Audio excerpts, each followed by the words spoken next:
Thank you for joining us this evening for our City Council meeting. We will go ahead and get started. I know, I was just thinking, before we we need to start the meeting first. So Shawnee, could you please call the roll? Gray. Cheatham. Yes, here. Lurick. Here. Mansfield. Here. Ortega. Here.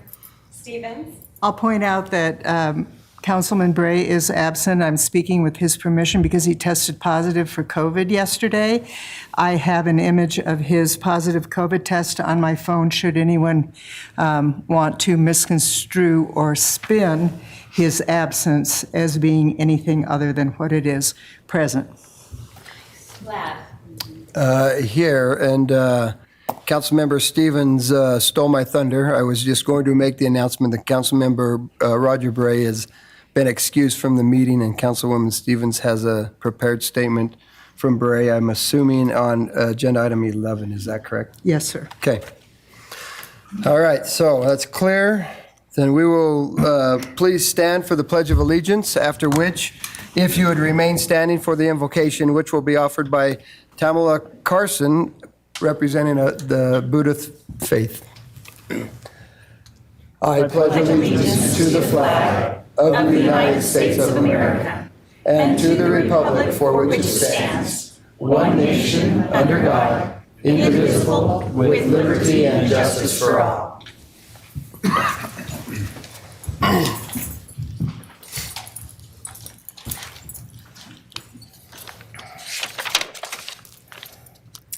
As we all gather here today in friendship and community, taking a moment out of our busy lives to learn, share, and reflect on the insights, experiences, and wisdom of others, we're reminded of how blessed we all are in the current world around us. There are many who suffer and face grave challenges.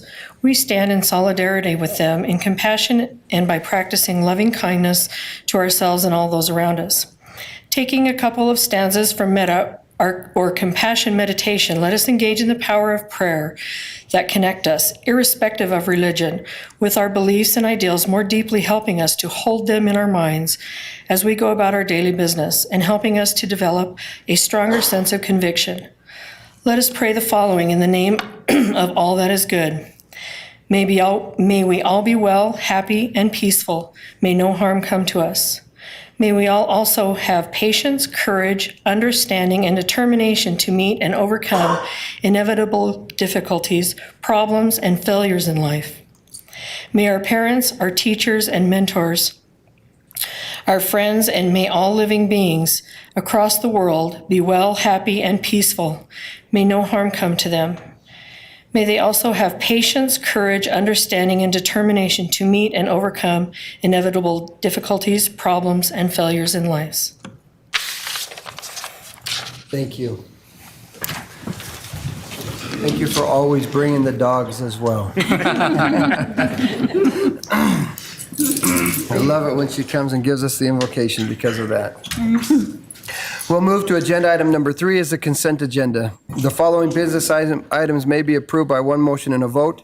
If any one member of the council so desires, any matter listed can be moved to a separate agenda item. A, minutes. Council may wish to waive the oral reading of the minutes and approve the minutes from the following meetings. Work session of May 12, 2022. The City Council Liaison Work Session Clarification Meeting of May 19, 2022. Budget Development Meeting of May 26, 2022. Council Clarification and Regular City Council Meetings of June 16, 2022, July 7, 2022, and July 21, 2022. And Special City Council Meeting of July 21, 2022. B, Material Claims. Council may wish to consider material claims for the period of July 16, 2022 through July 30, 2022. C, Parks and Recreation Advisory Board reappointment. Council may wish to confirm the mayor's reappointment of Tanya Wilkes to continue serving on the Parks Recreation Advisory Board, representing School District Number 25. Tanya's term will begin August 19, 2022, and will expire August 19, 2024. D, Council Decision Final Plat, Stratton Estates Final Plat approval.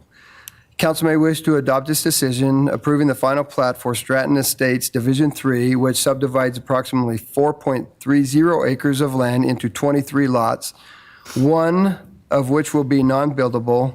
The property is zoned residential medium-density, single-family RMS, and will be accessed from an extension of Troy Lane and a new road connecting the south and east portions of the subdivision.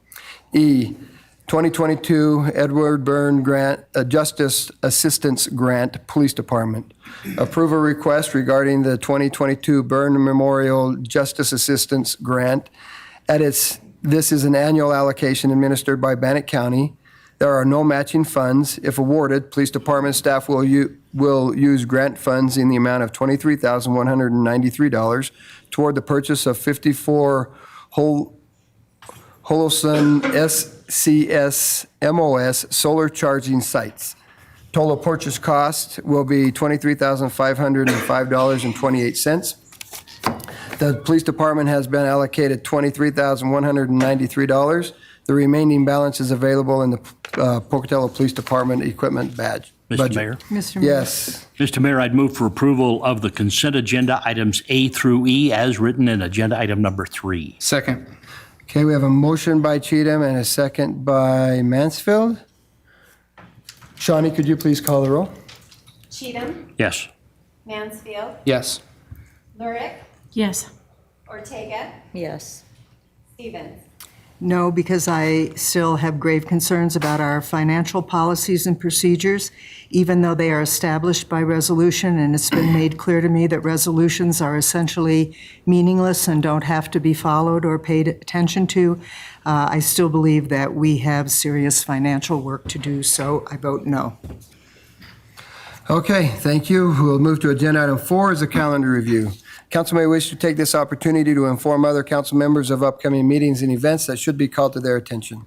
August 11, 9 a.m. will be a city council work session. August 18 will be, August 18, council liaison work session clarification meeting has been canceled. August 18, 5:30 p.m., a council clarification meeting. At 6 p.m. will be a regular council meeting. Other events, August 13, Port of Health Fun Run. Contact Community Recreation Center for more information. As a reminder, the open burn ban in wildland urban interface areas continue. We will move to agenda item 6, public hearing proposed fiscal year 2023 fee change. 5. Man alive, I skipped right past it. This is one I don't want to skip past. Everybody's here for this one, I think, so. Agenda item 5. I apologize. Agenda item 5, public hearing, proposed fiscal year 2023 budget. This time has been set aside for council to receive public comments on the proposed fiscal year 2023 city budget. I declare the public hearing open. Good evening, Mayor and Council. My name is Ann Nichols. I'm the Administrative Services Manager for the City of Pocatello, and I'm here to run down what the proposed FY 2023 budget does include tonight. It does include the following items from the May 26th, June 6th through the 9th, July 7th, July 14th, and July 21st budget development meetings and discussions. This budget was published twice, once on July 27th and once on August 3rd.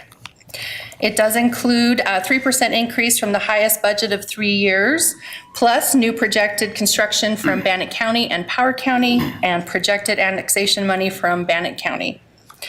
That totals up $902,364. We also are expecting additional revenue from state highway from the highway user. We are also expecting additional from revenue sharing from the state of Idaho. We are also expecting some additional liquor sales tax that we have estimated. We have made some reductions in the cable franchise, gas franchise, and electrical franchise fees based upon historical incoming.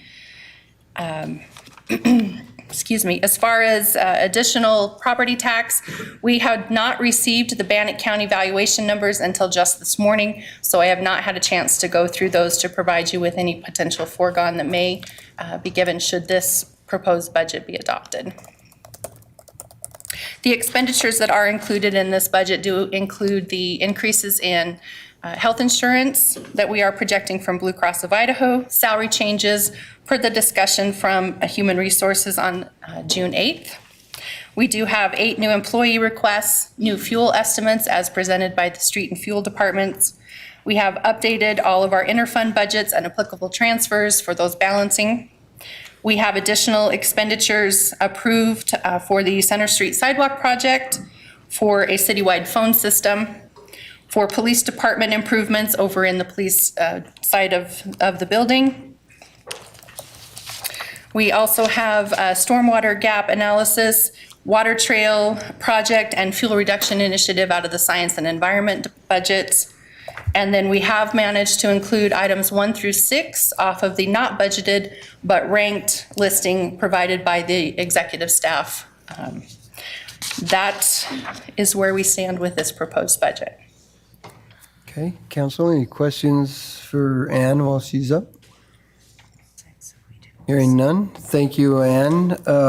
Ann and/or Connie, have we received any written correspondence on the public hearing for the budget other than the ones that you've given us this evening? Everything's been given to the council. Correct. Super. Thank you. Mayor, there Yes. was one received just a few minutes ago by email that is not included in this packet. We'll make note of that, make sure We'll it's have to, received. yeah, we'll have to make sure it's receipted in. I think there was I think it was 5 o'clock was the timeline for it, but we can add that. We'll add that in. Thank you. So, okay, thank you. Thank you. Then with that, we would look for any testimony in favor. Now, I've got Brent. This one? Bart. Yeah. Bart McDonald? Bart McDonald?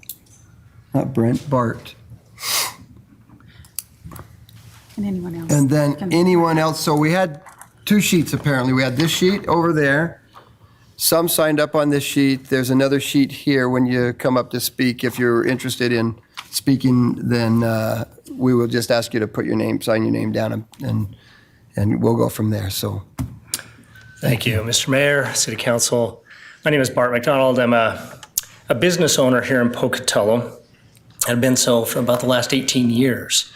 I'm in favor of our budget and looking at what the city is doing here. And I kind of want to give that as a little bit of a background by who I am and why I'm in favor of this. As a business owner in Pocatello, I recognize that as a business, we own land in Pocatello, we own some buildings, and as a business owner, one of the key things that we've done for many years is invest in our business. And really, when we look at our wonderful city of Pocatello, there is not a huge difference in our outcome, in my mind, between the investment that I put forth as a business owner to be able to invest for the future and its outcome, and what you are doing here as the city council to invest for the future.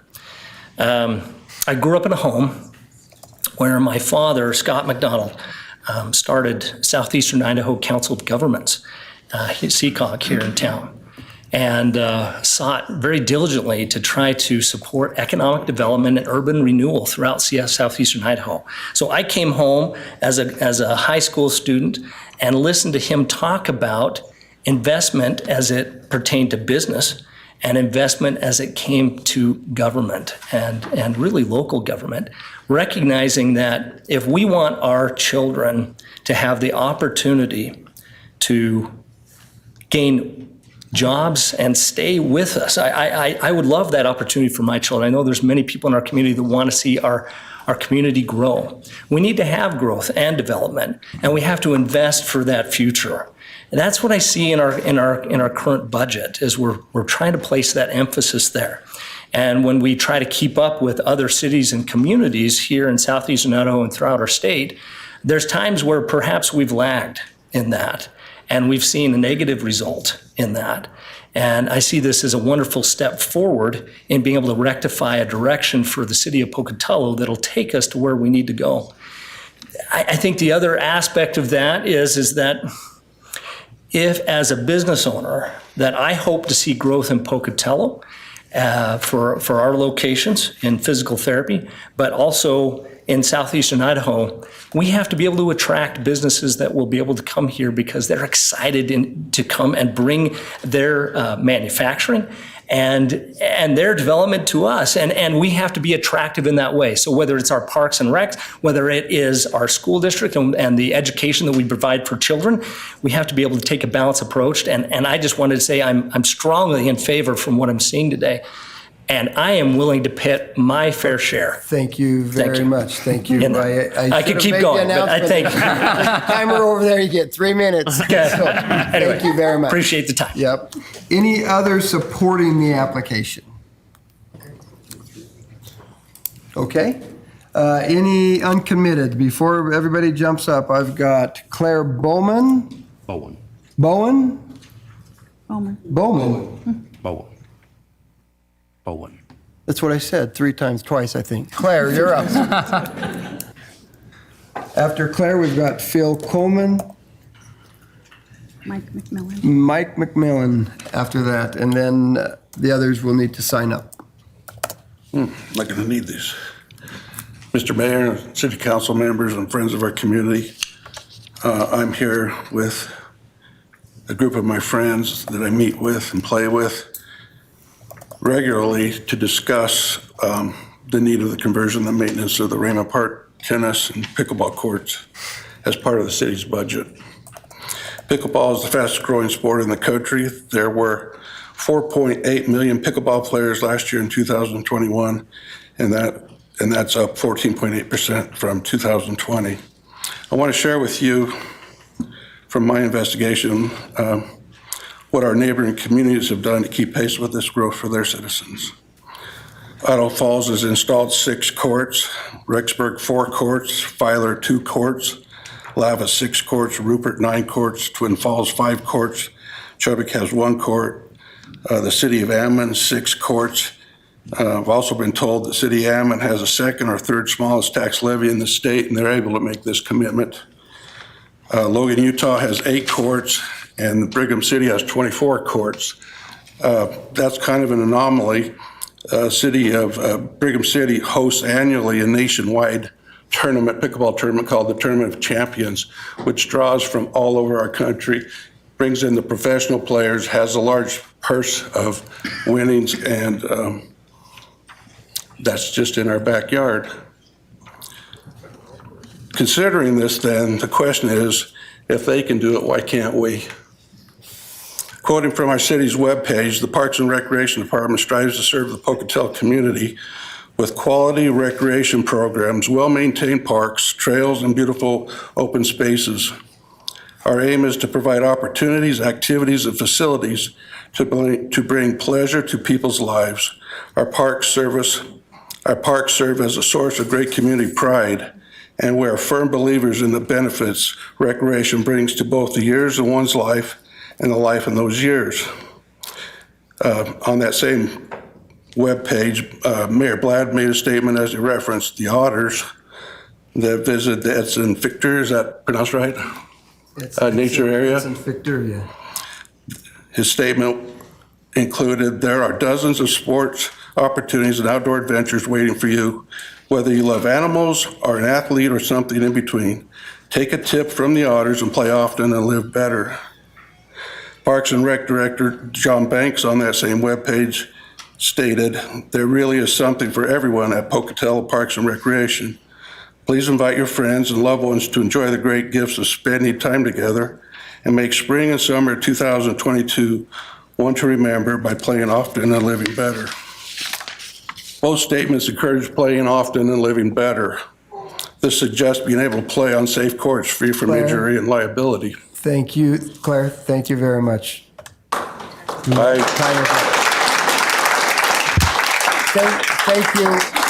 I apologize. We've got 3 minutes per speaker, and so we'll. Well, I just want to say this, the parks should be a jewel, seen as a jewel of our communities. And I know that you believe that, and so then here, my final request is I would respectfully implore you that the city. Oh, okay, thank you. I'm going to have you step back. I want the city to put our money. Thank you. Where your mouth is. Thank you. Phil.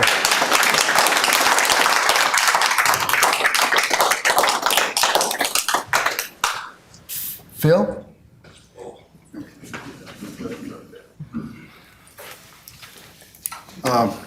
Mayor, I've got some documentation. I'd like to get your approval to read portions Why don't of you it. give those to me and I'll, do you have one for everybody or no? I've got some for the city council. If you'll give those all to me, I'll pass them down. I need to keep one. Here, you take this and I'll take those. That's what you gave me. There we go. Okay, thank you. Counter's running. There we go. Okay, you're good. Oh, time, wait a minute. It's right there. All right, wait till I'm ready. Okay. Mayor Blad, City Council, ladies and gentlemen. My name is Phil Coleman. I live at 2366 Legacy Drive. I'm here tonight to look for an explanation of why there's no funding in the 2023 city budget for the maintenance of the tennis and pickleball courts at Raymond Park. I reference an email correspondence between me and Mayor Blad sent to me May 4th. In that email, it says, John Banks and I recognize the need for maintenance at the Raymond Park tennis and pickleball courts, and finding funding continues to be a priority. As you know, John has been applying for grant funding and continues to research other options. He also plans to request an additional $80,000 to $100,000 in property tax dollars during our fiscal year 2023 budget process. We're beginning our budget development at the end of this month. We'll have to see if the council is interested in reallocating property tax dollars from another program to Parks and Rec, or increasing property taxes for the courts and other city program needs. Brian C. Blad, Mayor. Since I received that email, I've spoken several times at city council meetings. Everyone on the city council is aware of the poor condition of the tennis and pickleball courts at Raymond Park. In the preliminary budget just published, I see no funds allocated for these repairs. I also see that Parks and Rec did not ask for these funds, or they would have shown up as removed from consideration. Needless to say, I'm very confused and irritated that the funding was not asked for after receiving Mayor Blad's email stating funds would be asked for. We're asking now. We implore the City Council and Mayor to fund the maintenance requirements for the tennis and pickleball courts at Raymond Park. Thank you. Thank you.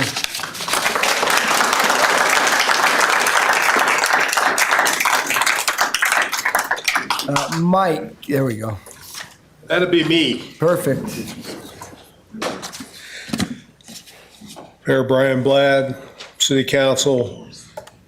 I seem to know all you guys because you take almost up as much space in the Idaho State Journal as some of our local famous criminals. But to just give you a brief idea, I was born in 1944 in Boston, Massachusetts. We relocated to Idaho Falls in 1951, graduated from high school at Idaho Falls High School in 1968, and came to Pocatello to Idaho State from 1963 to 66. And thanks to a letter from my friends and neighbors, I received an all-expense paid trip to Southeast Asia. It lasted from 66 to 70. And then I came back to Pocatello. So I've lived in Pocatello, Idaho for 71 years, and Pocatello for all but 18 of those years. And what I came to talk about is specifically, I implore you, the mayor and the city council, to work together, step up to the plate, and make the necessary repairs to the tennis and the pickleball courts at Raymond Park, such that they meet the stated goals of the city's Park and Recreation Department. I don't need to go over that again because it's already been stated. You guys know what it is. You say that the parks are going to be maintained and provide facilities and activities for the people that live in Pocatello. And it doesn't sound to me like it's a very costly event to bring that thing up to where it'd be safe for all people to go down there and play. A lot cheaper than if somebody goes down there and breaks their leg and sues the city. So that's what I came to say. Thank you for your time. Thank you.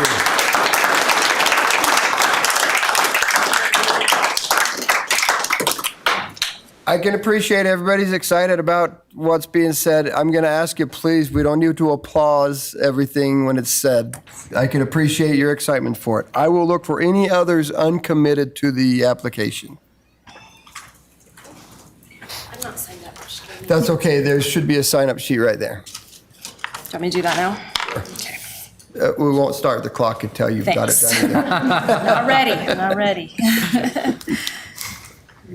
Okay. Budget. None. Okay. I'm writing as fast as I can. You're fine. Okay. My name is Mona Thurnagel. Do I need to state where I live? Okay.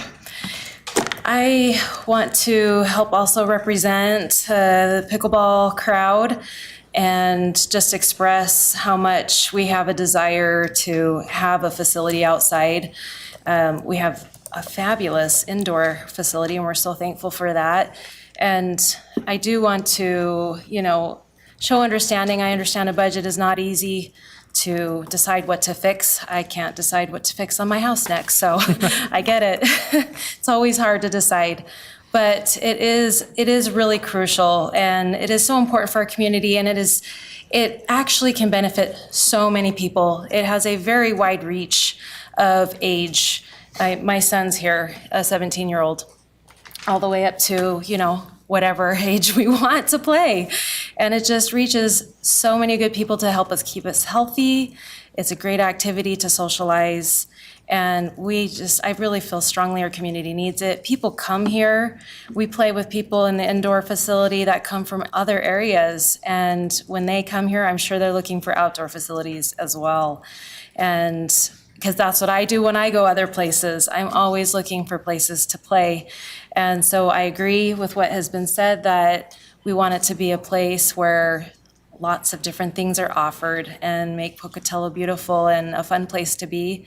And so I really do hope that budgets can be changed so that can be fixed and be a great place for us. So that's all I have to say. Thank you. Thank you. I like your shirt. Any others? Any others uncommitted?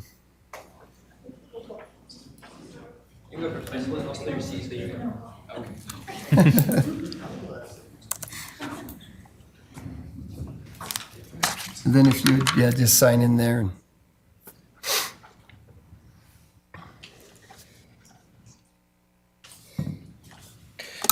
Okay. Hi, Council and Mayor.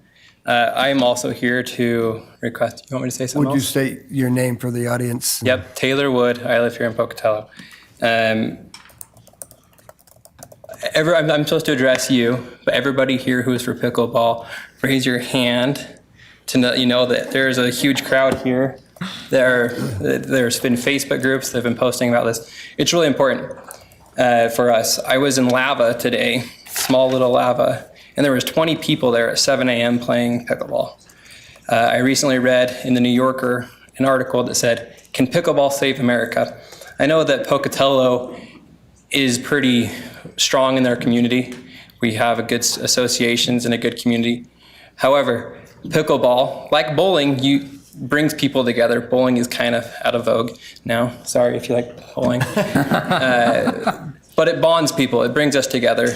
And it's important that we have those type of activities that facilitate people such as Andrew being 17 to the old man who kicked my butt today playing pickleball. So I'm in favor of that, and I think that it should be something that we should focus on. It's not that much money, so thank you. Thank you. Okay, any others uncommitted? I know Heather, and I'm going to ask you, just wait a minute. Anybody uncommitted that would like to say something about pickleball, but it's already been said, and you don't want to get up and say it? I don't want to discourage you from saying it, but I just want to make sure that you're heard or you're seen if you've got that desire. Everybody raised your hand. I appreciate the rackets too, by the way, so. Okay, thank you. Heather? Yeah, just in case. Okay, any others uncommitted?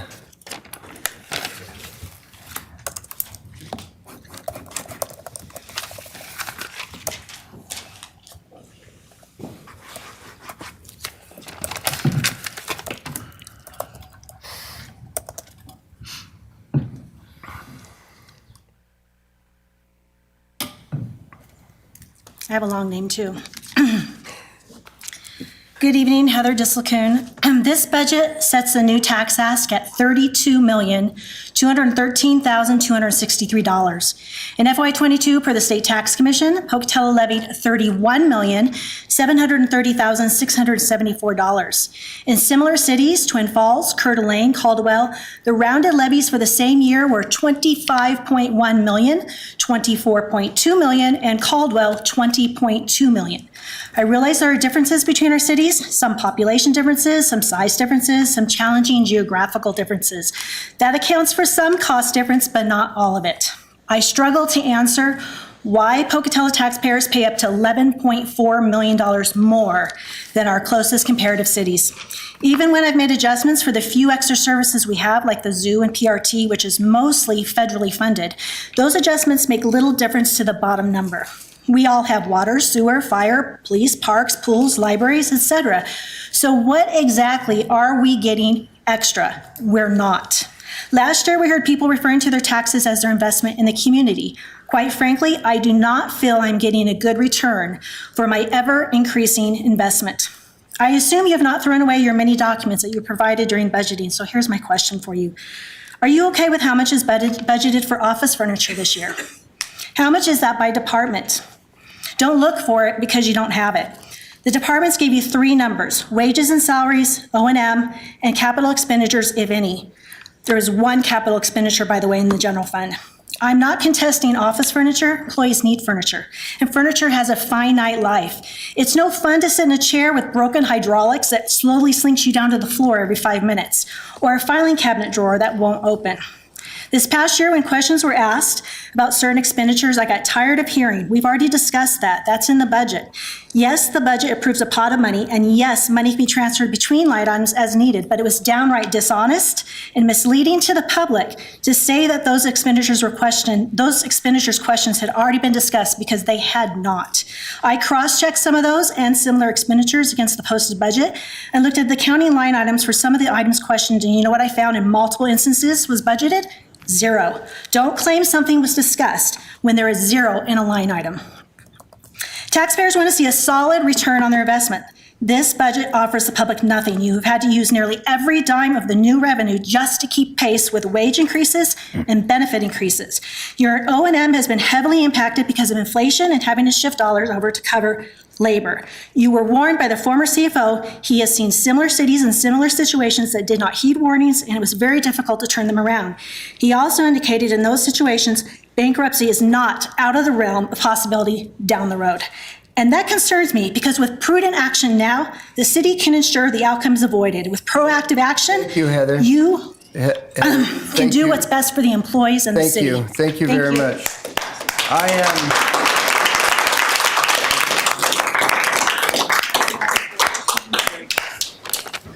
This is a business meeting, folks. Even on the dais, I'd appreciate it remaining a business meeting. We don't typically clap in business meetings, but I appreciate your enthusiasm once again.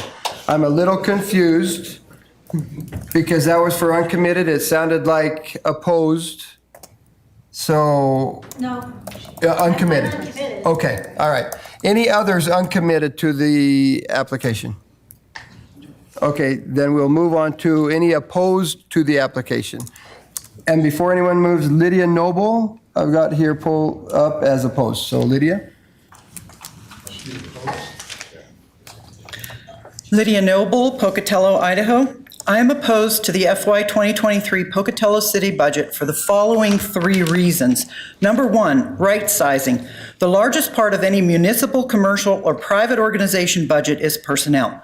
As such, this city has an inordinately high number of city employees requiring an ever-increasing budget, driven in large part by salaries and benefits. This must be analyzed and right-sized periodically, which this city has refused to do in the last 3 budget sessions I have witnessed. Why? Other cities do this periodically to ensure efficient use of taxpayer monies. Pocatello needs to face the facts and do this analysis too. Number 2, blanket salary increases. Blanket salary increases for all employees is just ludicrous in this day and age when pay raises in the majority of companies are merit-based and focused primarily on 2 things: bringing positions that are not at fair market value up to fair market value and rewarding high-performing employees more than non-high-performing employees. It sounds like Human Resources in Pocatello is beginning to address the issue, but when? Pocatello must implement a more focused salary increase program, and therefore I must respectfully disagree with the blanket 3% pay raise included in this budget, which is not, it's regardless of performance or specified positions warranting an increase to bring them to fair market value. 3, unsustainability. The increases of over $4 million in the 2023 budget from the 2022 budget are primarily personnel cost increases with little to no consideration of much-needed capital improvements because this city can no longer afford them. These capital improvements are what would truly benefit the citizens of this city, such as fixing the water slide at Ross Park or the clubhouse at the Riverside Golf Course, which are both revenue producers. And this city desperately needs to increase revenue to offset the high cost of having so many city employees. To me, Pocatello appears to have lost the ability to save enough money to do these periodic and necessary capital improvements and is now just focused on paying for personnel. That, to me, and many others in the financial world, is the definition of an unsustainable budget. And the fact that you are hoping or planning to pay for improvements at Ross Park with ARPA monies is irresponsible, as those funds are intended for true city infrastructure needs, such as major water, sewer, and broadband improvements.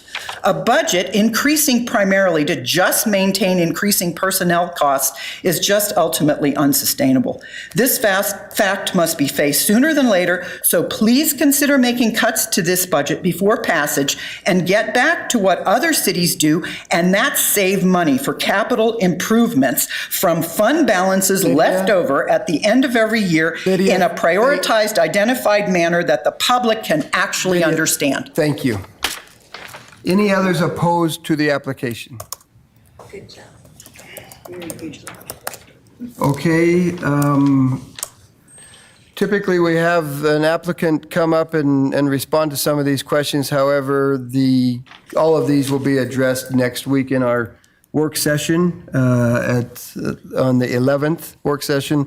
I'm kind of looking over at Ann, and okay, she's saying, yeah, that's a place to address these. So thank you very much. And Mr. Mayor, is that when we would get the requested information regarding positions that are currently vacant? We will discuss these things here, and the council has not acted or moved on that. And so we have one question. We've had one request from one council member, but the entire council has not acted on that. So we'll move from there. So do I need to do a public records request, sir? We'll get that need information? to discuss that later. That's very important for budgeting. Okay. With I'll that, make a public records request. Okay. Thank you. Okay. With that, thank you very much. I declare the public hearing closed. And we will move on then to agenda item 6. Is a public hearing, proposed fiscal year 2023 fee changes. This time has been set aside for council to hear comments from the public on proposed fee changes for fiscal year 2023. I declare the public hearing open. And our attorney is going to represent that. As soon as I get it to open. It's right there. There it is. Thank you. Good evening, Mayor and Council. The legal department has been assisting with the fee changes and the fee resolution preparation for the fiscal year 2023 budget that we are discussing, and for that fiscal year's fees. The City of Pocatello proposes various fee changes to be effective October 1, 2022. The proposed fee changes are due to one or more of the following reasons. The fee change is a 5% or more increase from the previous fee amount. The department is requesting a new fee. The name of the fee is being changed for clarity to citizens. The fee is being moved from the Pocatello Municipal Code into the annually adopted fee schedule resolution, or the fee is being moved from one exhibit to another in the resolution for clarity. The following departments or programs are requesting fee changes: airport, alcohol beverage licenses, business licenses, cemetery, commercial activities in parks and public places, construction trades, engineering, fire services, parks and recreation, sanitation, utility billing, water pollution control, and Zoo Idaho. The proposed changes were presented to the City Council on May 26th, 2022. Details regarding the proposed changes are also included as an attachment to tonight's agenda and are available and have been available for quite some time on the city's website. All legal requirements for these fee changes have been complied with, including publication of the notice of public hearing in the Idaho State Journal on July 27th, 2022 and August 3rd of 2022. No action from the council is being sought at tonight's meeting. Tonight is an opportunity for the council to hear comments from the public regarding the proposed changes. A fee resolution will be brought before the council at a future meeting for your consideration, and I'd be happy to answer any questions. Council, any questions for Jared? Okay, thank you. Jared, have you received any written correspondence in your office? I have not, Mayor. Madam Clerk, have we received any in your office? No, sir. Okay, thank you. Then we will move to any testimony supporting the application. Any testimony uncommitted to the application. Any testimony opposed to the application. All right, he's an attorney, so I'm not going to let him talk more. With that, then, I declare the public hearing closed. We will move to agenda item 7. Public hearing, zone map amendment, 1591 Zener Street. This time has been set aside for council to hear comments from the public regarding a request by Gerald McNabb of University LLC, represented by HLE Incorporated, for a zone map amendment to rezone approximately 1.77 acres of property from light industrial LI to residential commercial professional RCP. The subject property is located at 1591 Zener Street. I declare the public hearing open. Gerald is... Sorry? Oh, I'm on the wrong... You can come on up here. I'm just not done asking questions. To the council. Council, has there been any ex parte communication? Nope. Okay, thank you. Good evening, Mr. Mayor and council. Mr. Gerald McNabb is proposing to rezone to the RCP Residential Commercial Professional. Surrounding zoning is RMS Residential Medium Density Single Family to the north and east, and the light industrial to the east and west along the highway, and industrial on the south side of the highway. The comprehensive plan for this area shows mixed use surrounded by residential to the north and east and industrial along the highway. No change to the comprehensive plan is necessary or requested. The proposed zone change for this property from light industrial to residential commercial professional would benefit the community by fulfilling the intended use of RCP zoning to serve as a buffer between the residential areas and commercial and/or light industrial areas. This property is on the edge between the light industrial zone that is right along Highway 30 and the residential medium-density single-family zoning to the northeast. The intended use of this property, if the zone change is approved, will be for multifamily units.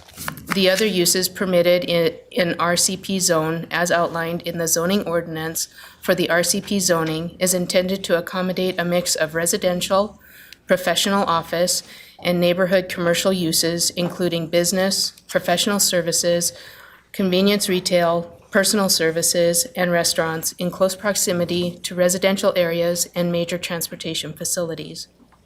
Residential uses are permitted consistent with the density and requirements of the RH zoning district. Heliports, medical centers, and some utilities are conditionally permitted. Developments in the RCP zoning district may be used to serve as a buffer between residential areas and commercial and/or light industrial areas. This area, with its immediate access to Highway 30 and its location between light industrial and residential areas, closely match the intention of the comprehensive plan designation for multi-use and the intended use of the RCP zoning. As for the availability of public facilities and services such as thoroughfares, police and fire protection, drainage, refuse disposal, water, sewer, and schools, this location is in a part of town that already has these services.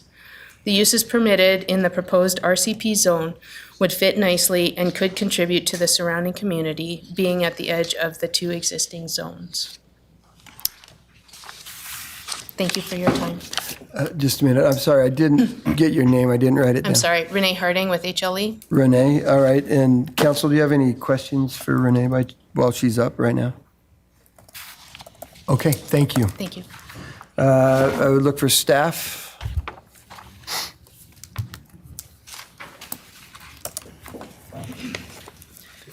Good evening, Mr. Mayor and members of the council. Jim Anglesey, Long Range Planner for the city. The request before you is a proposed zone map amendment to rezone 1.77 acres more or less of land at 1591 Zener Street from light industrial to residential commercial professional. The property is developed with an existing multifamily apartment building, which is between 22 and 29 dwelling units. The current use is a legal nonconforming use in the LI zoning district. The applicant's request to rezone the property is consistent with the comprehensive plan, future land use map designation of mixed use.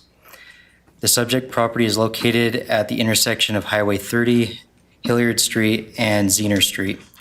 There is a mix of land uses in the surrounding area that include residential development, vehicle fuel cells, outdoor cells, and industrial services along the northmost side of US Highway 30. The intersection of the aforementioned roadways transition into a residential neighborhood traveling north and east, and it is fitting for the intersection to serve as a buffer between industrial character of US Highway 30 and the abutting neighborhood to the north and east. This buffer is in line with the stated intent of municipal code for the RCP zoning district. The Planning and Zoning Commission held a public hearing on this request on July 13th, 2022, during which time the commission recommended approval. All public notice requirements have been met. In consideration of the application, staff concludes that the proposed zoning map amendment is compliant with Pocatello City Code, and should the council approve the application, staff recommends conditions as listed in the staff report. And this ends my presentation. I'd be happy to answer any questions the council may have. Council, any questions? Okay, super. Oh, before you leave, have you received any written correspondence in your office? No. No, Madam Clerk? None. Okay, thank you. Then I would look for any testimony supporting the application. Any testimony uncommitted to the application? Any testimony opposed to the application? Okay, then I don't know if there's any reason. Would you like to come back up and not really? Okay, you're good? All right, then. I declare the public hearing closed. Council, this item's before you. How do you wish to proceed? Councilman Cheatham, Council President Cheatham. Mr. Mayor, I'd move to approve the zone map amendment for the 1591 Zener Street application by Gerald McNabb according to agenda item number 7 with the conditions as outlined by staff. Second. Approved. Approved. Second. You got a promotion. Thank you. We have a motion. No, you can do that. We have a motion by Cheatham and a second by Lurick. Is there any discussion, Council? That's weird. Shawnee, could you please call the roll? Cheatham, Yes. Lurick, Yes. Mansfield, Yes. Ortega, Yes. Stevens. Yes. Thank you. Agenda item 8, public hearing, comprehensive plan map amendment, 22.97 acres west of I-15 and south of I-86. This time has been set aside for council to hear comments from the public regarding a request by Brandon Ratliff, represented by Rocky Mountain Engineering and Surveying, RMES, designating a 22.97 acre parcel of land as residential R or on the comprehensive land use map. The parcel is located west of Interstate 15, I-15, and south of Interstate 86, I-86. The Planning and Zoning Commission recommended approval of the request following a public hearing. I declare the public hearing open. Council, has there been any ex parte communication in regards to this public hearing? Okay. Good evening, Mr. Mayor, council members. My name is Brady Smith with Rocky Mountain Engineering and Surveying, 600 East Oak Street, Pocatello, Idaho, here tonight representing the applicant on this project. Obviously, there's another item following this, but our initial application here is just to set the underlying zoning, as the land that we're currently looking to develop is still in the county and doesn't have a designation, and so that's forthcoming. But our land use designation map request would be to assign it a residential designation, which would then line it up to follow this one with our annexation request for the more specific zone types. So really pretty simple, not too much to add there. Planning and zoning approved it, and we're asking the same. Be happy to answer any questions you might have. Any questions, council? Okay, thank you. Staff?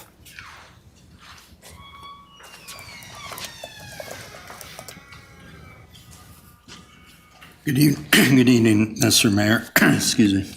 Mr. Mayor and council members, Matthew Lewis, Senior Planner with the City.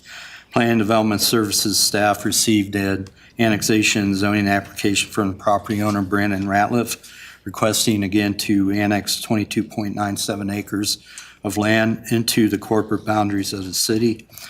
The subject parcel is currently located in Bannock County and not within the area of city impact, nor have a comprehensive plan map designation.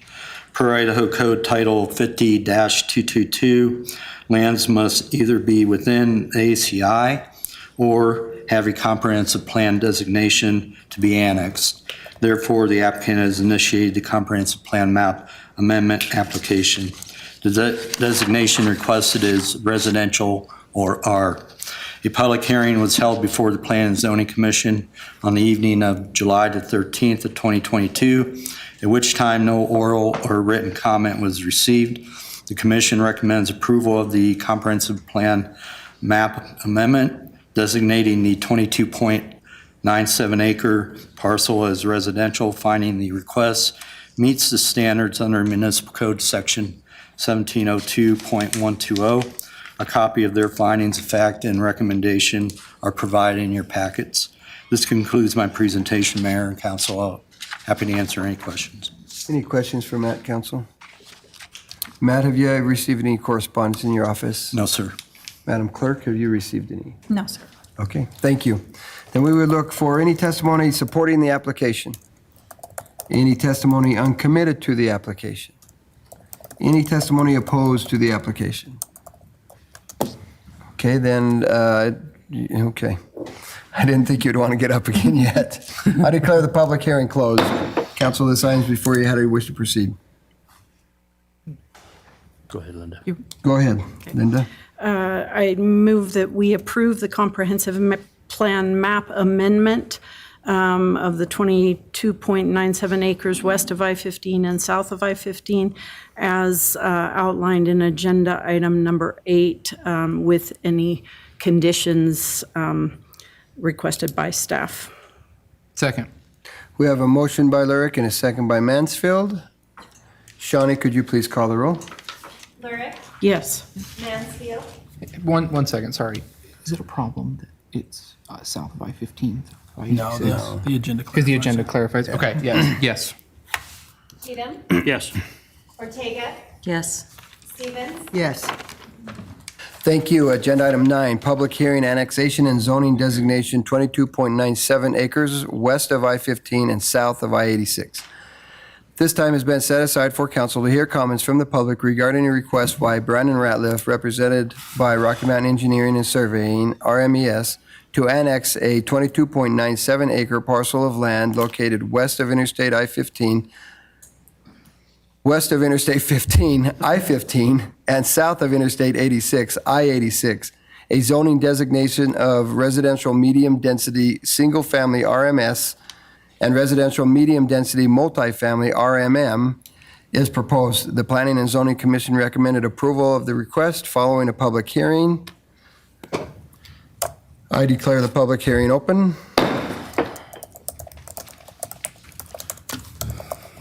Hello again, Mayor. Oh, sorry, I have to ask the question. Has there been any ex parte communication? Okay, thank you. Mayor and Council, Brady Smith, Rocky Mountain Engineering and Surveying, 600 East Oak Street, representing the applicant tonight on this application for annexation. Of the 22.97 acres, we are requesting that 13.03 acres of that be designated to residential medium-density single-family, and the remaining 9.94 acres be requested to be zoned residential medium-density multifamily. We believe that this is a good buffering with our freeway bordering us kind of on both sides. We've got a good mix of residential, both in the Boulder subdivision to the west of us and the existing East Point subdivision and some of the Western Skies phases that you've probably seen come before you in previous meetings.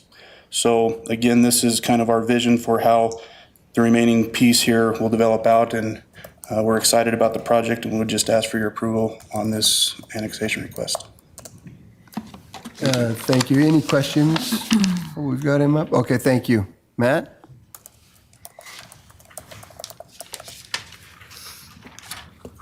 Again, Mayor, Matthew Lewis, Planning Senior Planner. Good evening, Mr. Mayor and council members. This request, the annexation request, is in statutory compliance with Idaho State Code Section 50-2223.ai as Category A annexation, which allows annexation to take place wherein all private landowners have consented to annexation.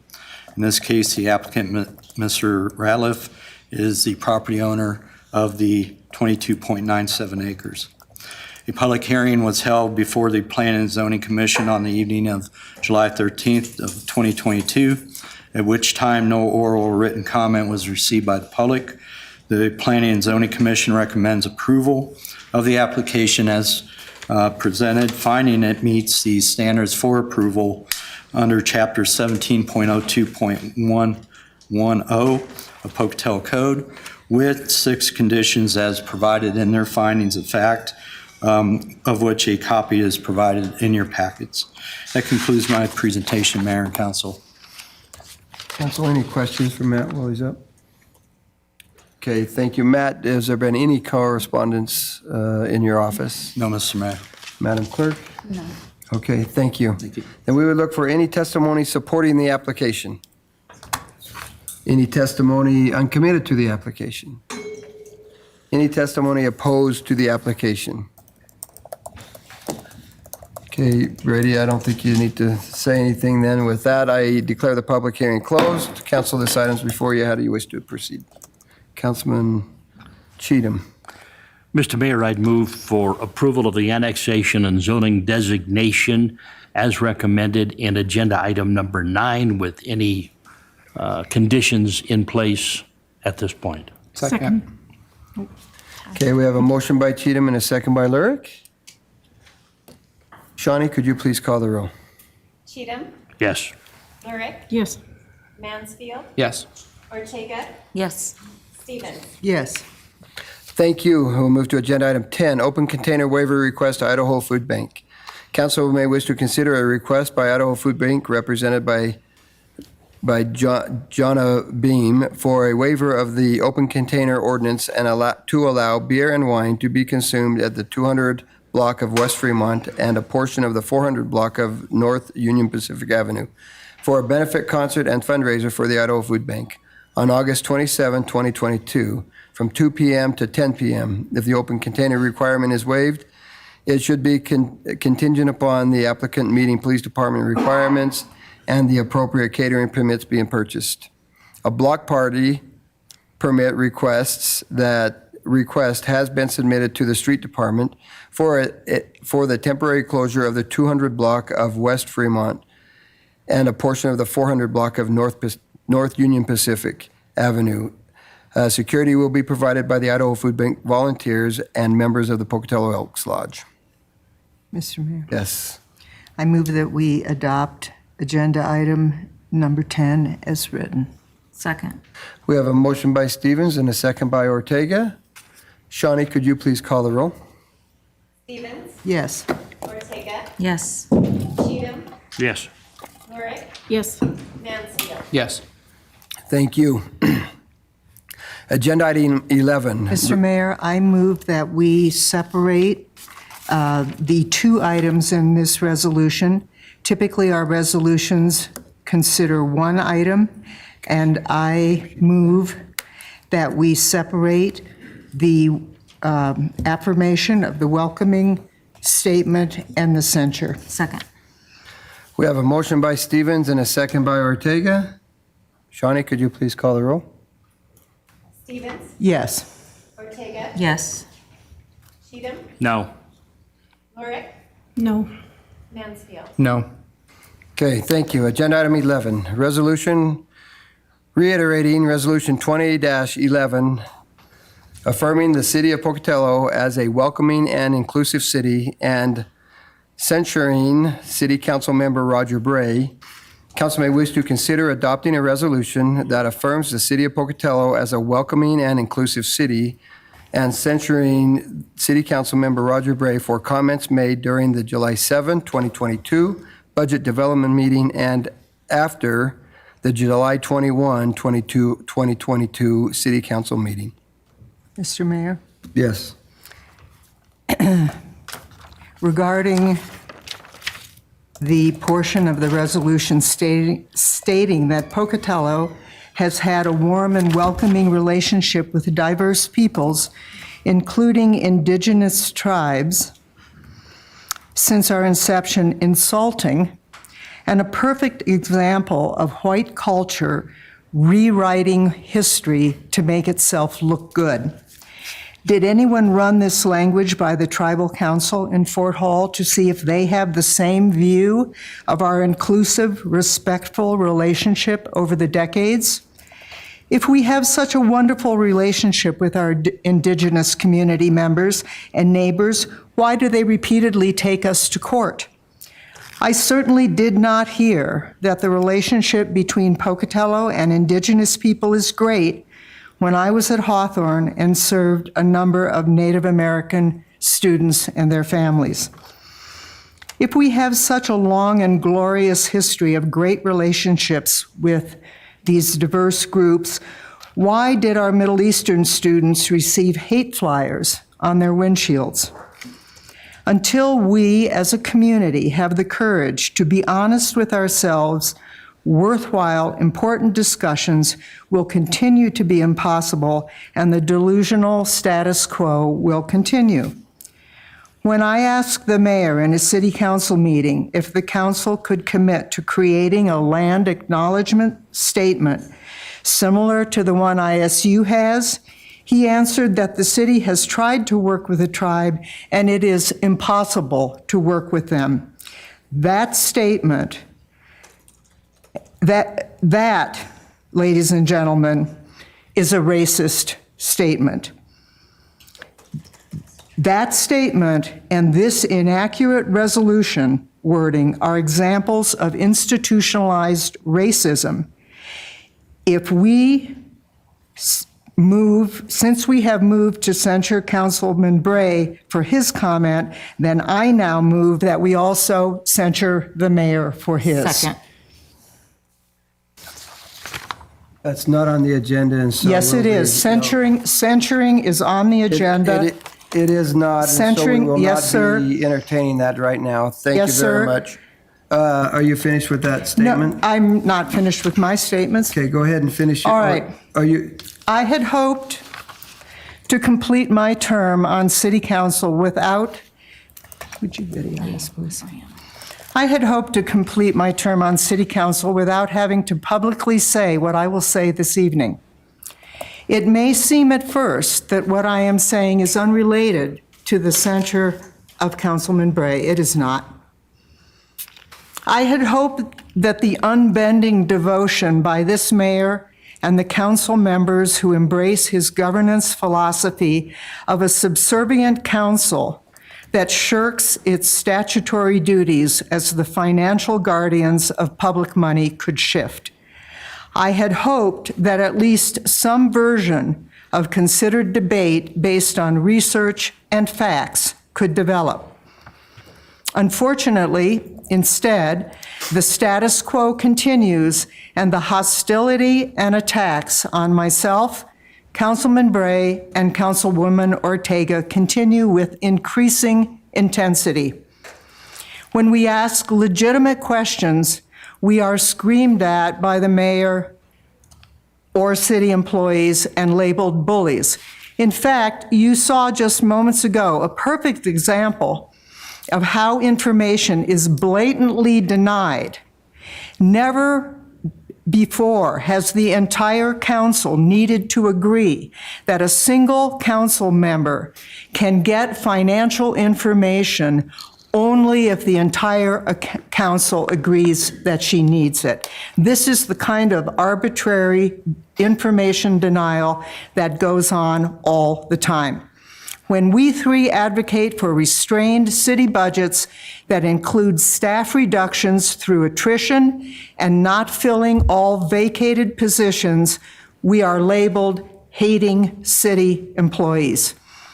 When we question fire department expenditures, we are accused of trying to close fire stations.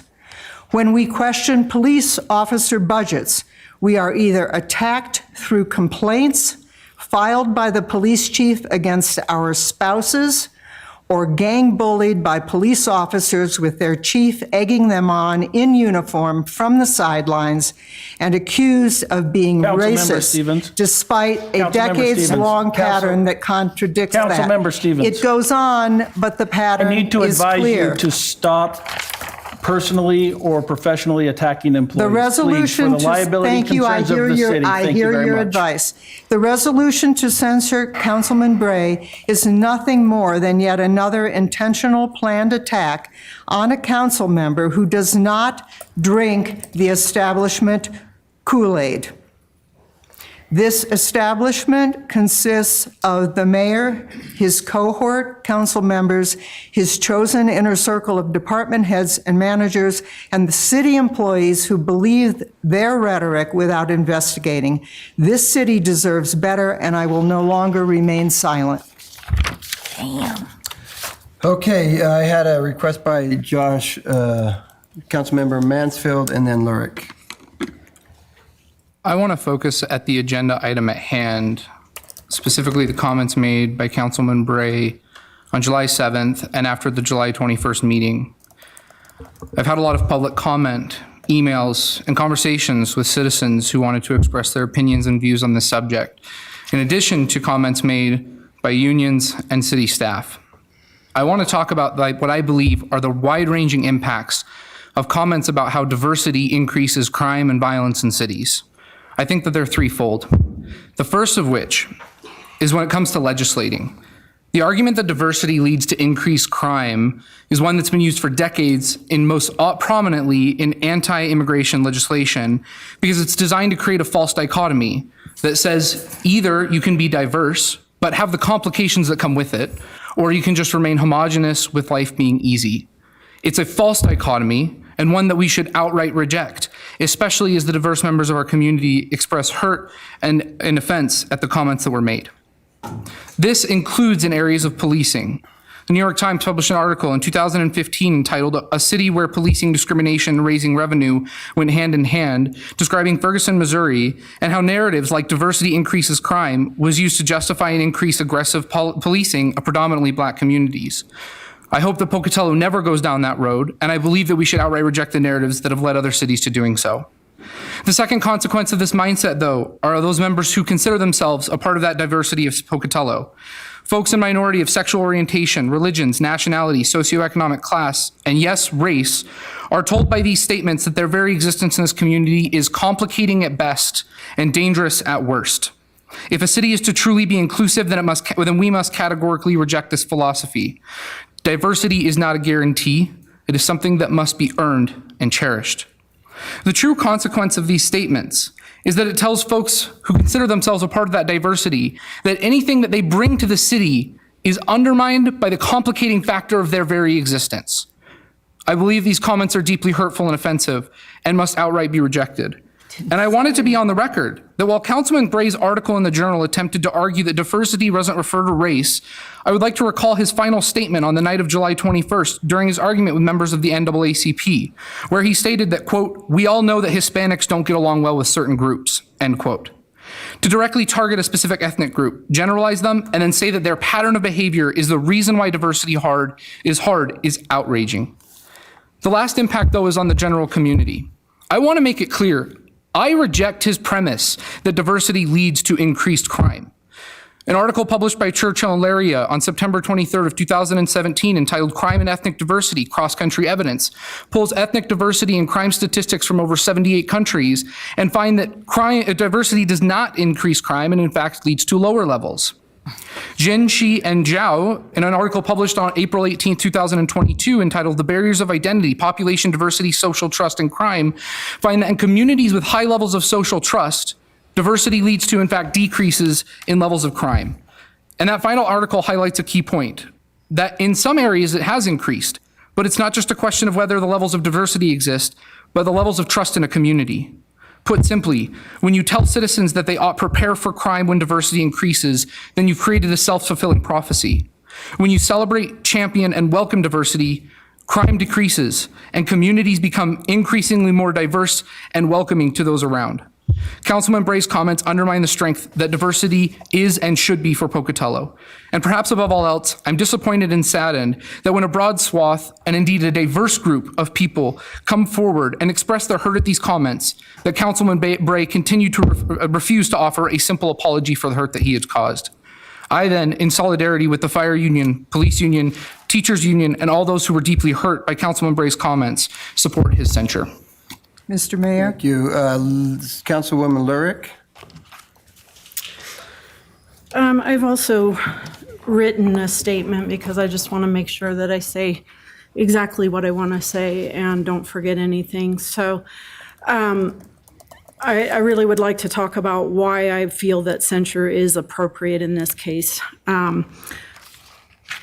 Based on the emails and calls that I've received and the comments I've read, there seems to be some confusion over what censure is and whether it's appropriate for this situation.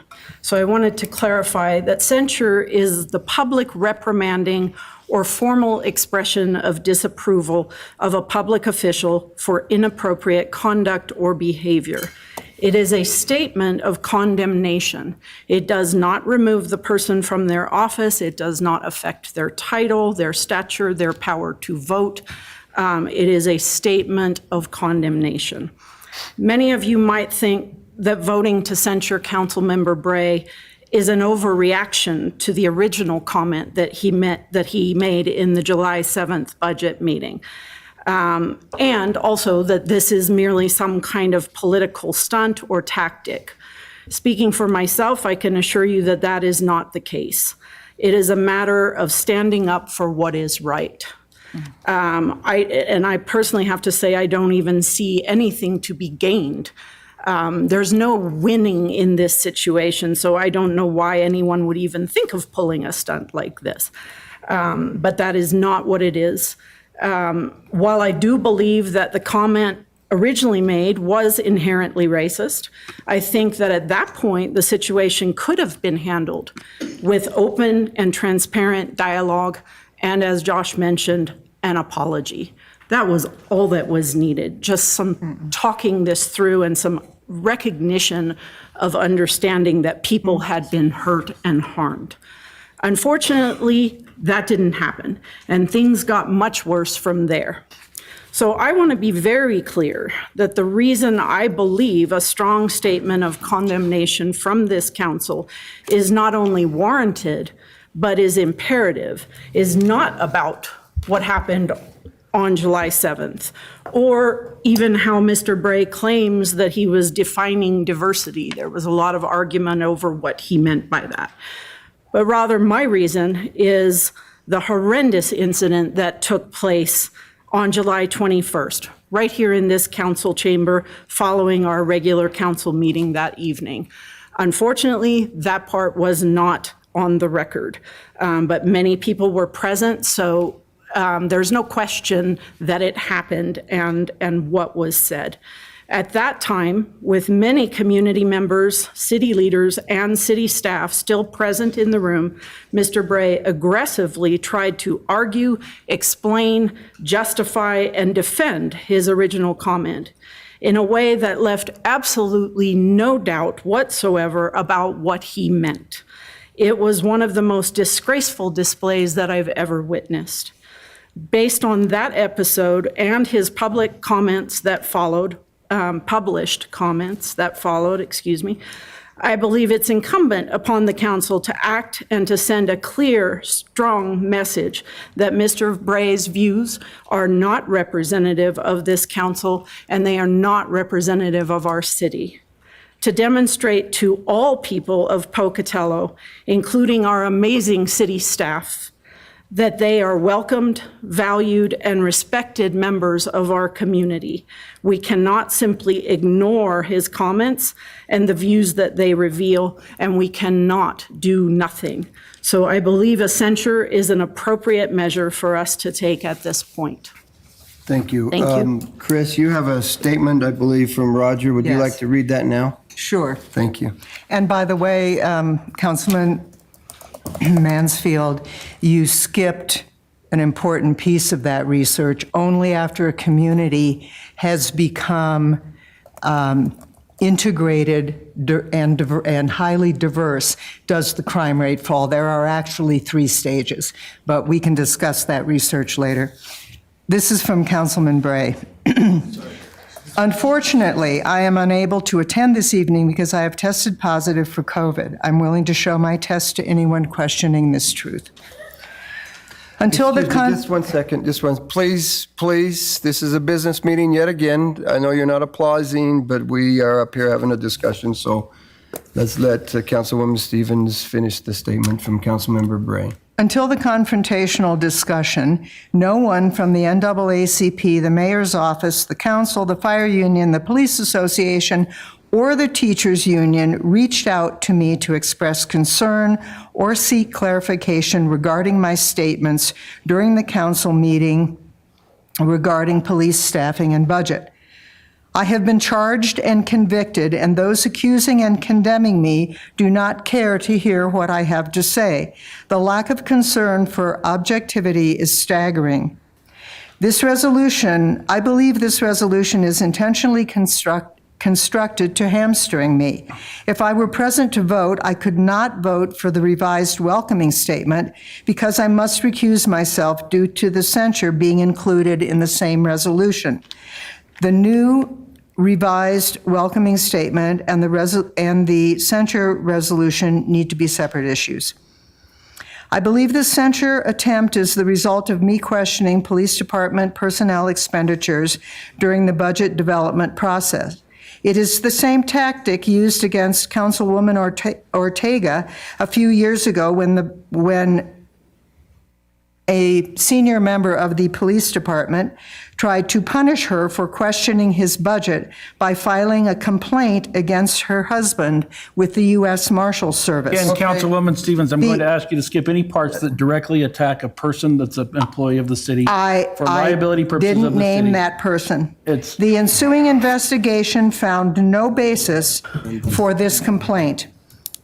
All I can do is defend this. The filing person stated, oh, actually, this is actually not going to offend you, I don't believe, City Attorney. It's not about offending me, The chief stated in Councilwoman. It's his about COPS grant liability of the city, which it's application my job to that the protect. influx of transient construction workers would increase the need for officers. Since Northgate has not boomed, I questioned whether we needed those extra officers. By the chief's own formula, perhaps we do not need the additional officers the grant provided and for whom the Pocatello taxpayers will shortly have to pay. It is curious that 9 or so police officers and their chief attended the council meeting when there was no police agenda item. It is equally curious that although no police officers spoke during the public comment period, they swarmed in on my private conversation with the 2 NAACP representatives who did speak during the meeting. They overwhelmed our personal conversation, began talking in raised voices, and refused to let me finish a sentence, much less a thought. They became increasingly hostile and aggressive rather than employing the de-escalation tactics they are taught as part of their taxpayer-funded training. The chief, wearing his uniform, was shouting and waving his arms on the sidelines. One member of the police crowd accidentally revealed their plan when I couldn't give an exact reference for something I had read. He said, "You didn't come prepared, did you?" Why would I have come prepared for a confrontation I had no idea had been planned? My use of the word diverse was intentional, knowing that the current accepted definition of diversity includes many issues beyond race, such as gender, income level, educational background, urban and rural status, ethnicity, religion, culture, economic status, and more. It seems others have defined diversity differently for themselves. I would have gladly clarified my definition had they bothered to ask me. Those who are condemning me repeatedly cut me off, refusing to let me finish my statements so they could twist my words to support their pre-planned agenda. This maneuver is designed to deflect from the current important conversation on the table, our city budget and our personnel costs. It saddens me to see a community I grew up in and have served for 3 decades fall victim to this situation. Okay. Claudia, go ahead. Yeah.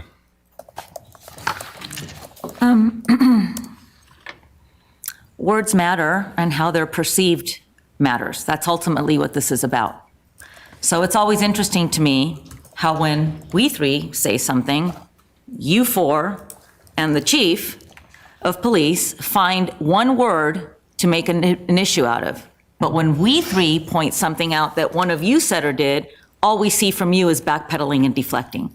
So since words matter, let's talk about what the mayor, you 3, and the unions and the police chief were quoted as saying in the ISJ within the past week. From the police union, we got, quote, "We as a body feel that Councilman Bray does not represent our personal and professional values of excellent integrity, loyalty, courage, and respect for each member of our community. Large 13 is proud to serve and protect our entire diverse community, and we strongly disapprove of the comments made by Councilman Bray in 2 separate public forums," end quote. Then we hear from Chief Shy. Quote, "Deflecting blame on the police department for racist comments made by Councilman Bray is unacceptable. There should be no free passes or defending these statements," end quote. Another quote from the chief, "Bray's comments directly contradict the mission statement and values of the Pocatello Police Department and the city of Pocatello," end quote. Then Chief Shy also told the Journal that if one of his officers ever made comments that more diversity in the city would lead to more crime, which would end up necessitating hiring more police, that officer would be fired. The fire union chimed in.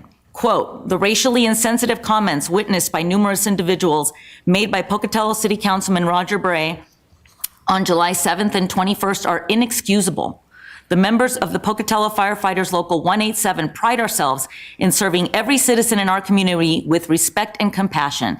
We are deeply saddened by such an abhorrent viewpoint being held by a city leader. And then we heard from Councilman Mansfield as well. Quote, Councilman Member Bray's comments following the council meeting on the 21st of July were unacceptable and deeply harmful. They show a complete disregard for the people whom he swore an oath to represent and serve, and I believe he can no longer meaningfully serve the citizens of Pocatello. The mayor. I am very disappointed with Councilmember Bray's comments during a recent council meeting. We do not stand for discrimination on any level. I assure you we work hard every day so that everyone who comes to or lives in Pocatello, Idaho feels welcome and part of the community. And then in a separate comment, the mayor says, the comments Councilmember Bray recently are unacceptable. Bray's comments do not reflect the values held by the citizens of Pocatello, end quote. Councilwoman Lurick, as for Bray's racist comments and views they reveal, we need to send a strong message that they are unacceptable and will not be tolerated, especially from a city leader.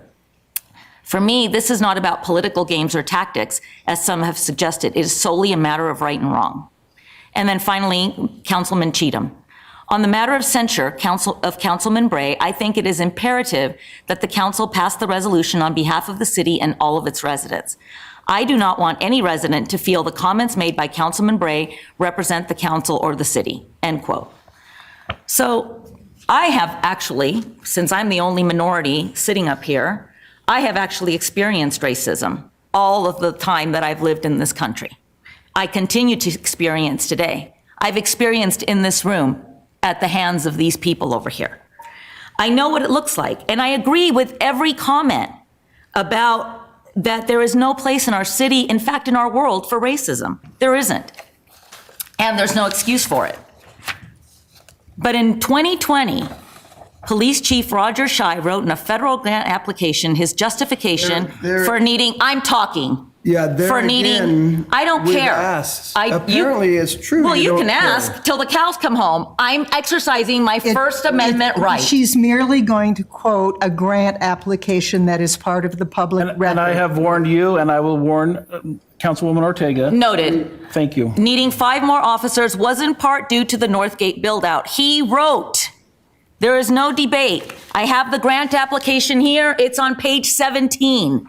He wrote, quote, the influx of a transient population of construction personnel involved with the buildup has and will continue to place an ever-increasing drain on our current resources. End quote. That's racism, people. That's racism. Based on all the words spoken by all of these people to the Journal and in this room tonight, that is racism. So, since we all agree that racism is bad, it's ignorant, and it's abhorrent, I call for the immediate resignation of the Chief of Police for his racist comments, because he talked about people who work in the trades in our community, the majority of them being minority day laborers. And that is offensive. I have family members, my husband has family members who are some of those transient construction workers. So if he won't resign, I'm gonna call for a special meeting to discuss his removal as police chief. His words call to question how he can lead a department that is supposed to serve and protect all people of Pocatello fairly, transient or not.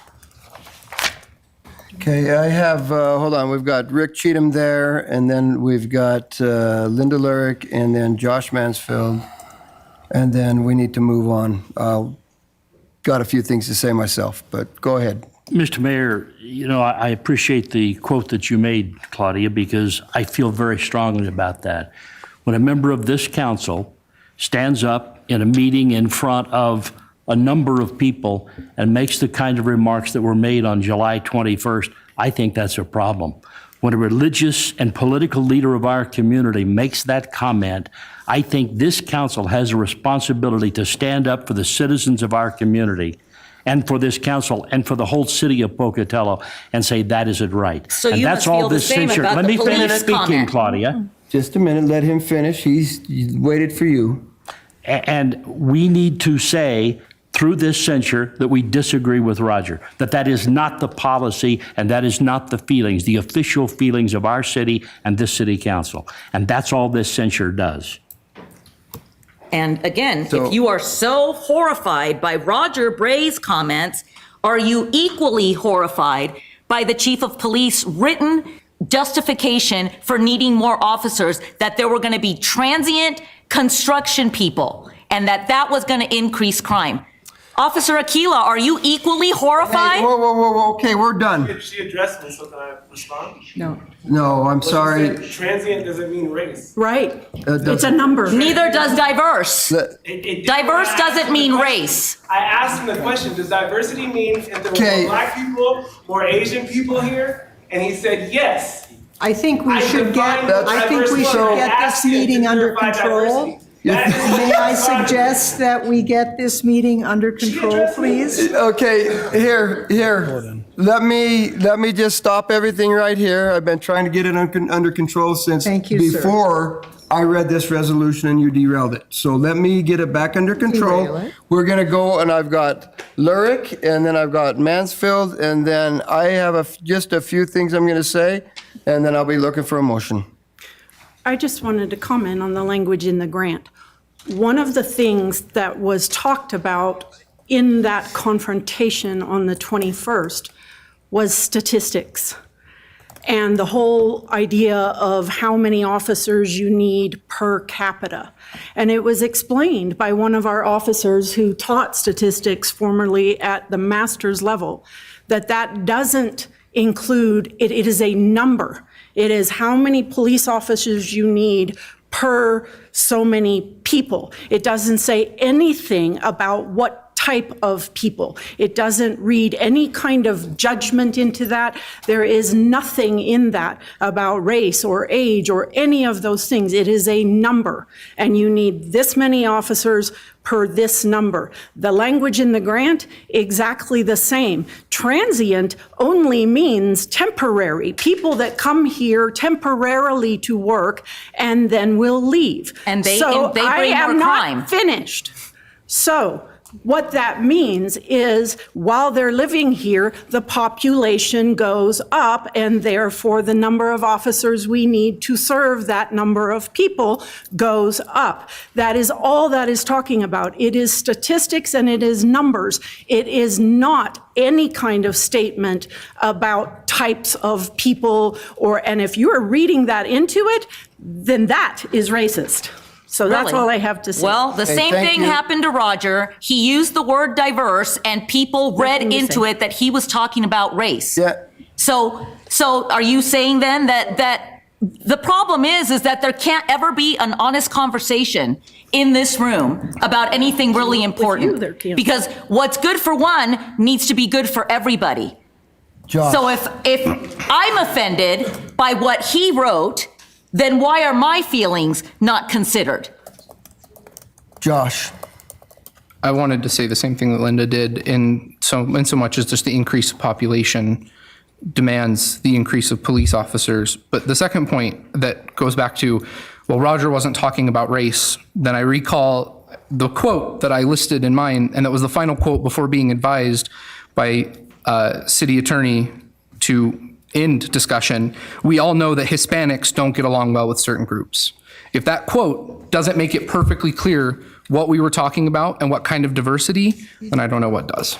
Well, I will say that when I lived in New York City, one of the largest problems at that time in the gang world was that the black Puerto Ricans did not get along with the white Puerto Ricans. Oh my God. So clearly, Why don't we certain stop groups. right there? Let's stop. So Let's stop the racial comments. These are not This is racial. ridiculous.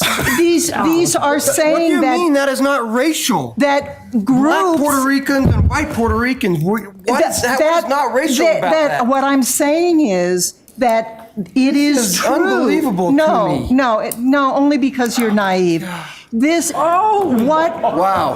What is true is that when you increase the density of diversity in a very homogeneous community, which Pocatello is, or any homogeneous community, there is frequently a pushback by the local population, just like we saw with the hate flyers for our Middle Eastern students. Absolutely irrelevant So, to no, it's the not. resolution that we are at. Those are, so we know that certain groups, certain white groups do not get along with immigrant groups. That is not a racist statement. Oh my goodness. I That can't think is of anything a more racial racist. fact. I can't think of anything more racial.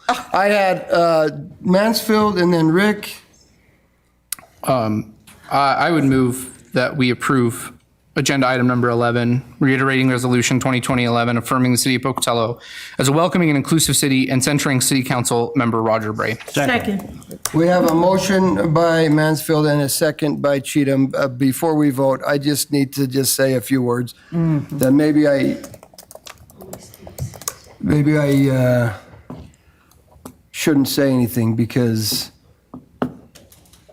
it's difficult. I can't think of a worse thing to be discussing in city leadership right now than racial diversity. It's deplorable that I have a council that sits on my left right here, that I've sat all night listening to Councilmember Stevens and Councilmember Ortega, and I listened to the written statement by Councilmember Bray, riddled, I say. City Attorney, are you going to suggest to the mayor that he might, for liability reasons, not want to attack elected officials? Racial slurs and racial innuendos. It is sickening to me that we would attempt to deflect. I happened to be there the night of the 21st and watched. Oh, you were there, all right. I watched. No, I you watched shouted. the police department, the police officers that were in the room, do everything they can to de-escalate the situation. Oh my God. We You live in an alternate reality, Brian.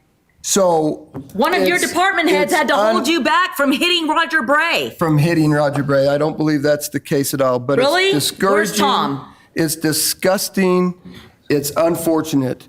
But I, as the mayor, will not stand for this kind of behavior anymore. I am tired of it. We are a welcoming community. We have been a welcoming community. We will continue to be a welcoming community. I am tired of the accusations that are false. I have not heard one true statement coming from Page the left 17. side. Page 17. It's written right here. The left side of the dais. With that, I have a motion by Mansfield and a second by Cheatham. Shawnee, would you please call the roll? Mansfield. Yes. Cheatham. Yes. Lurick. Yes. Ortega.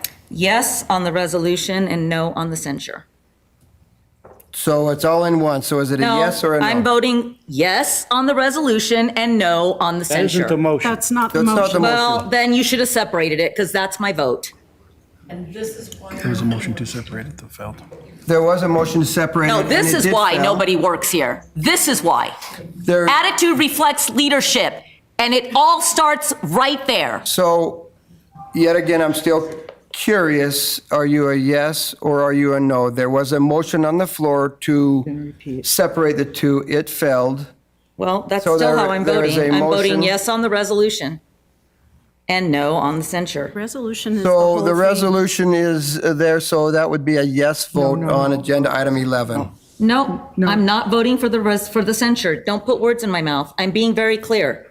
I'm being very clear. It's not it's not an option. What do you do? The minutes will reflect the verbal the verbal vote that she made. Okay. Thank you. Okay. Stevens. I vote yes on the reaffirmation and no on the censure. I grew up in a Judeo-Christian. Okay, thank you very much. Thank you. We will move on to agenda item 12, which is an ordinance rezoning approximately 3.05 acres of land located south of High Terrace Division 1 and east of Tuscany Hills Subdivision, First Edition, from zoning designation residential estates RE to residential low density RL. Mr. Mayor. Council, how do you wish to have this ordinance read? Councilman Bray or Councilman Cheatham? Mr. Mayor, I move the ordinance agenda item number 12 be read only by title and placed on final passage for publication, and that only the ordinance summary sheet be submitted for publication. Second. We have a motion by Cheatham and a second by Mansfield. Shawnee, could you please call the roll? Cheatham, Yes. Mansfield, Yes. Lurick, Yes. Ortega, Yes.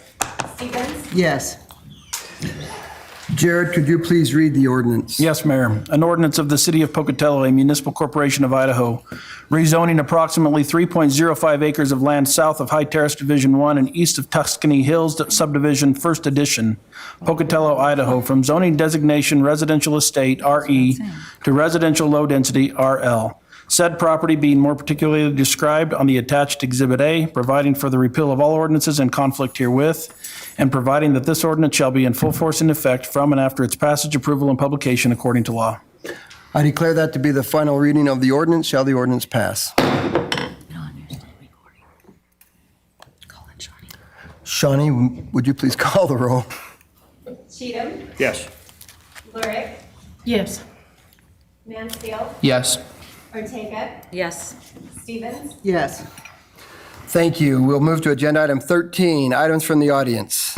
This time has been set aside to hear items from the audience not listed on the agenda. Items which appear somewhere else on the agenda will not be discussed at this time. The council is not allowed to take any official action at this meeting on matters brought forward under this agenda item. Items will either be referred to the appropriate staff or scheduled on a subsequent agenda.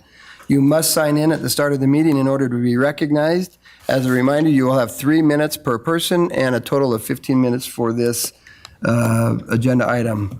Ali Kalm, if you would. Sorry, can I let Akila go first, please? Sure. Akila Lacey, I just want to remind, there's only two of it, the two of you that are on this, and so I just want to remind both of you that this item is not for anything that is on the agenda, so please refrain from talking about the resolution or this censuring of Councilmember Bray. No problem. You come prepared for stuff, and I definitely wasn't prepared for this. Akila, would you Go say ahead. your name? My name is Akila Lacey. You want me to spell it? Because it's Nope, you're not good. common. We got you. It's diverse. Yeah. I wasn't really prepared. I had this huge, you type stuff, and my wife just said, as long as you can, maintain your emotion. And unfortunately, I do have it was a reflection. That was what my topic was. I was reflecting on the past meeting, and my definition of diverse that I interpreted was that it was minorities, somebody that was Black, Asian, Hispanic, and I used those words, and that's the definition I was given. I was more than willing to, and praying and hoping for a more clarified definition, and I did not receive that. Something that's really special about today, that's kind of crazy, is August 4th. I've been here in Pocatello for 20 years today. 17 years old, weenie, scared kid, coming up here to play football. And my dad still jokes with me about this claw marks, the claw marks traveling north on I-15 of me wanting to go back home. This is so weird. Come and get me. I want to transfer. All of that. And I always joke about Pocatello being something called a vacuum. It sucks you in because the people are so nice. You could purchase a home. You could live the American dream. You may find a beautiful wife from Shelley. Things happen that pull you in. In law enforcement, I joined law enforcement to make a difference. Right now, in the political climate of law enforcement is sometimes it is viewed that the police over-police minorities. That is where my stance came from. I never want anyone to believe that we over-police a certain population. Matter of fact, I want to fight against policing a certain population. I'll leave you with this. I talk about the claw marks that my dad makes fun of me for. My dad subscribes to the Idaho State Journal. I don't even subscribe to the Idaho State Journal. I have to refresh my cookies so I can get the free thing online. And my dad said, hey, I saw what was said in a meeting by a council member, and I saw that the sergeant had spoke, and I just want you to say that I'm proud. And I'm proud of who I represent, and I'm proud of the city. Thank you. Thank you. Good job. Ollie.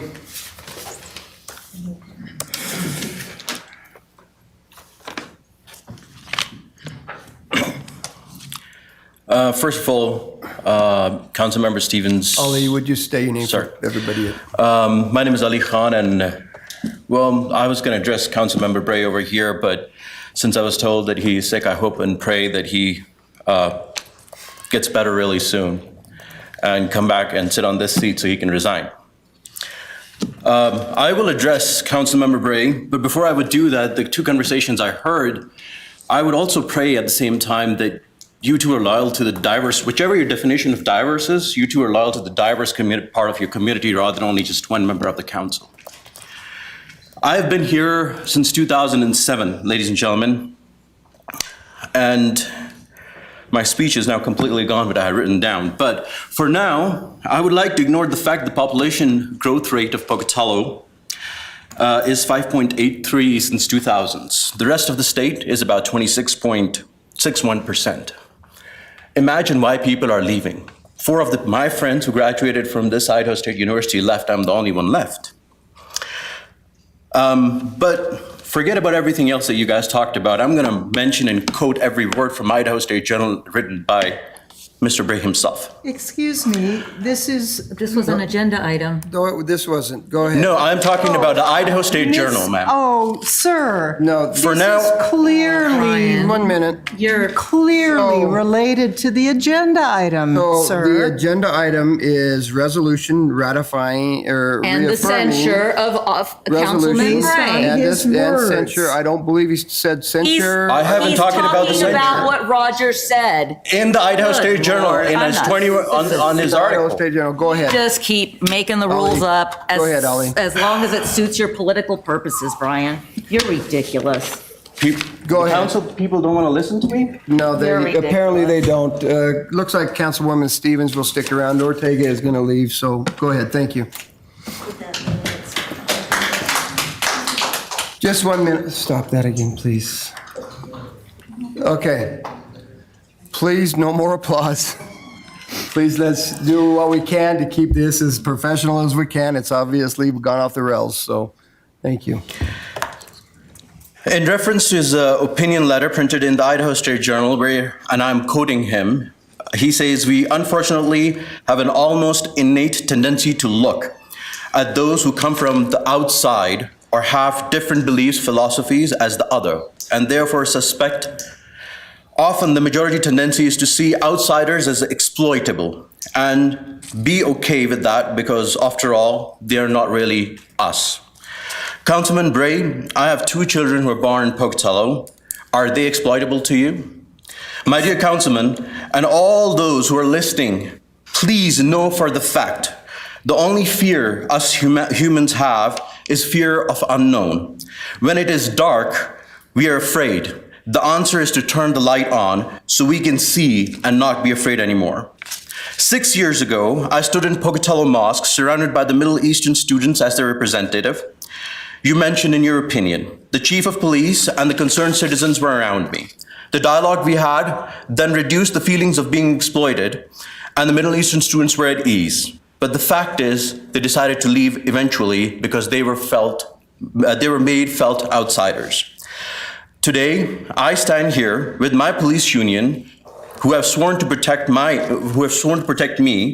my firefighter union, who have saved the life of my father, and my teachers union, who educate my 2 children, and ask for the resignation of Roger Bray. Because the answer to dispel the darkness of your thoughts is light. The answer to your you versus us is humanity's innate tendency to love, not exploit. Excuse me, I thank Ollie, you. Oh, you're done? Yes. Okay. Your time just ran out too. My time was taken away, so It I was cut the whole taken, so I thing. gave you a second, so thank you. Thank you. With that, there's no others to comment there, and so with that, we are adjourned. Thank you for being here.